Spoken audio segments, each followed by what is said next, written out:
My name is Roman Baber. I'm delighted to be in Victoria. We had a beautiful morning and a wonderful breakfast, and I'm so happy to see so many of my friends again. You may have heard that about a year and a half ago, I was removed by Premier Doug Ford for opposing the lockdown. I judged that our public health response was causing a lot more harm than good, and I wasn't going to have it anymore.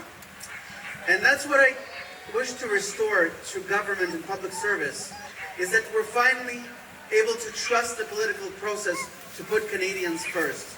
And a lot of you might not agree with me on everything I have to say, but that's okay, that's democracy. But you will always know where I stand. The reason why I'm in this race, the reason why I ask you to join me and campaign with me and work with me, is so we can restore every single freedom for every single Canadian. Nothing else will do.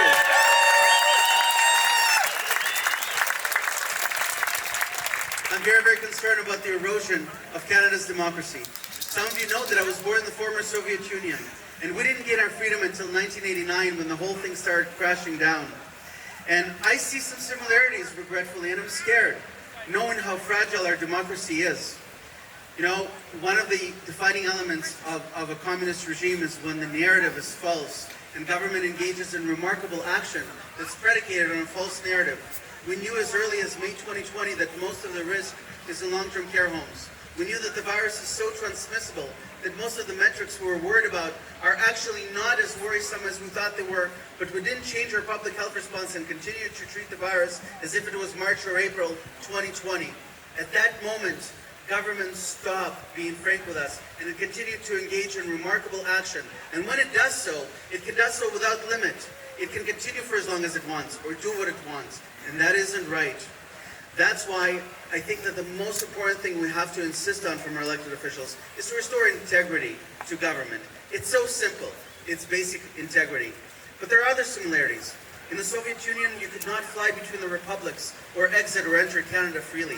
To see now that more than 15% of Canadians are unable to board a plane or a train, 3.5 million Canadians cannot board a plane, that should upset not just 3.5 million Canadians, that should upset 35 million Canadians. I think that mobility rights are not just charter rights, they're human rights. And to know that so many Canadians are afraid of their own government because not only do they suffer an erosion of their civil liberties, but also they cannot enter and exit freely must frighten them. To know that a Canadian would be afraid of their own federal government is reason enough to get rid of Justin Trudeau.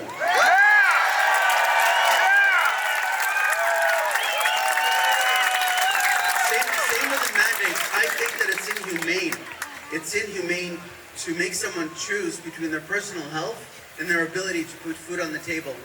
That's why I brought the only legislation that I'm familiar to date, the Jobs and Jobs Act, to protect workers against workplace mandates, and shame on the Doug Ford government for voting it down. It would have been model legislation for the entire country.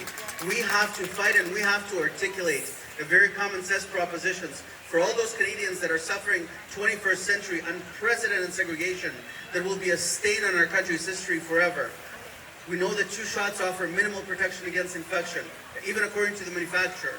So any suggestion that anyone's risk of transmission is higher because the risk of infection is higher is false. No one's putting anyone at risk. No one's putting anyone at risk. It's a hateful proposition that we have to oppose, and we have to be sensible. A lot of Canadians are counting on us to reach out to them as well. So I welcome you on our journey to restore dignity to all Canadians everywhere. And how do we restore Canada's democracy? By preserving the most precious right on them all, and that's our freedom of speech. Freedom of speech expression is the holy grail of all rights, because through speech we protect all other rights, and not just speech at the square, from which we were banned for a couple of years. Speech online. I'm going to take a crack at social media monopolies. There's absolutely no reason that social media monopolies that are supposed to be platforms are now acting as content filters, and we have the right to be wrong. What happened to our right to, be wrong, but still defend each other's right to say it? I'm going to initiate an antitrust proceeding where I'm going to ensure that our freedom of speech online is going to be protected. Thank you. We have to defend regulated professionals. If doctors and other regulated health professionals especially were not gagged, were not threatened into submission to speak, we would have been out of this mess potentially years ago. And finally, there is no free speech without free and independent media. There just isn't. How can media be objective? How can it cover government when the government signs the media's paycheck? It's utterly impossible. So, we're going to do a couple of things. First of all, we're going to defund the CBC on day one. That's easy. That's easy. We have to end all bailouts and subsidies. And I'm going to go a step further. We have to regulate and end the way that government advertises on media. Government is keeping media afloat. There is no free and independent media until we end all financial dependency by media on government. That's going to be my first and foremost priority. I'm going to defend the freedom of speech. That's how we're going to defend our democracy.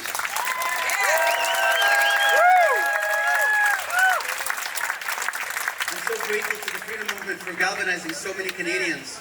What we saw in Ottawa was hundreds of thousands, if not more, Canadians that came to articulate a message. Shame on the Prime Minister for not having the courage to even meet with them.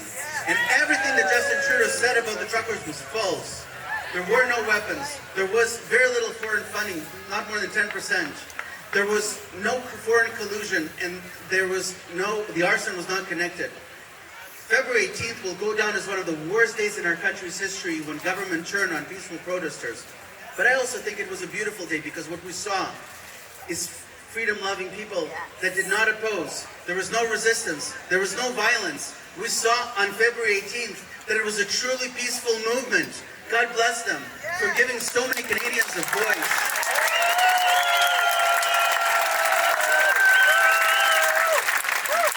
Which brings me to the future of this freedom movement. It's great that we protest, it's great that we post on social media and we talk to our friends, but we have an opportunity here. I do not see another way out of this mess other than political. I just don't see it. The courts are disjointed. The media is not going to own up to it. We're not going to gain our freedom of speech back on social media. The only way out of this is the old-fashioned way. It's at the ballot box. And there's enough of us. There's enough freedom-loving Canadians that just want to work hard, love their families, and have government leave us alone. That's it. Just leave us alone.